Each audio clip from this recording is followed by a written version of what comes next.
In a huge change for the theme park world, Six Flags just sold 7 parks, and in a new company called Enchanted Parks is stepping up to run these parks.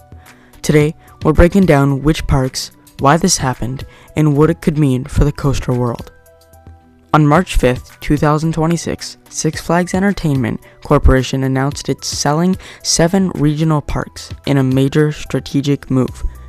The deal is worth about $342 million and is intended to help the company focus on its biggest destination parks and improve its financial position. The parks aren't closing. They'll continue to operate normally for the 2026 season, and season passes will still be honored until at least the end of the year.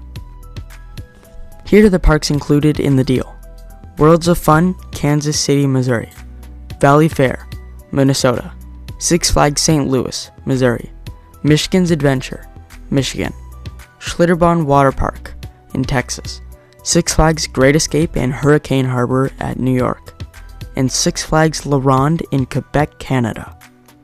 Six Flags continues to operate the remaining parks across North America. However, this sale removes these 7 parks from the Six Flags portfolio moving forward. So who is Enchanted Parks? It's a new amusement park company based out of Windermere, Florida. Enchanted Parks was formed in late 2025 as a spin-off of Innovative Attractions Management. In this deal, Six Flags sold the land of these parks to the EPR Properties.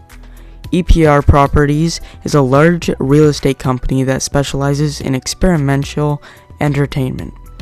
EPR Properties then signed a long-term lease with Enchanted Parks for the operation of 6 of the US parks. One of the parks, the one in Canada, called La Ronde, will be operated by a different company called La Ronde Operations Inc. This is a major shift in how regional amusement parks are managed.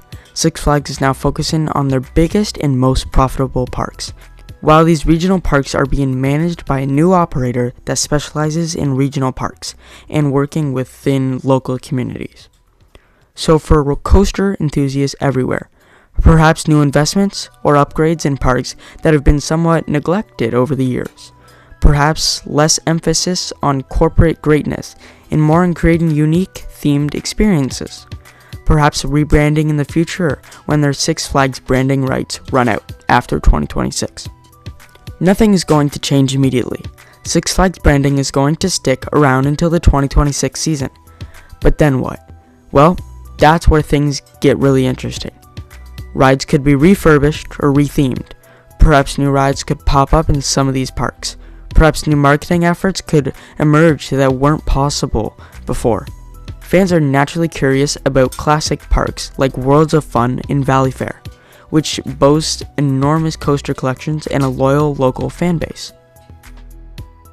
With some of these parks not getting any new investments in over nearly a decade, this change could be beneficial in my opinion, because the new enchantment parks can actually spend money, can focus more on theming and family thrill rides for the whole family, and could actually elevate these parks to another level that they couldn't actually reach with Six Flags.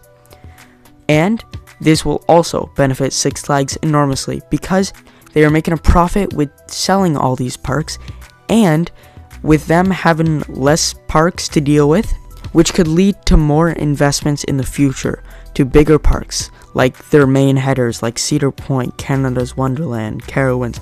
All of the other Six Flags parks could be getting even bigger investments now that these 7 parks are out of their hair and out of their way. I think it'll be really interesting to see what Enchanted Parks does. So what do you think? Will Enchanted Parks revive these classics and bring them to the next level? Or will Six Flags eventually regret letting them go? Comment below and let me know.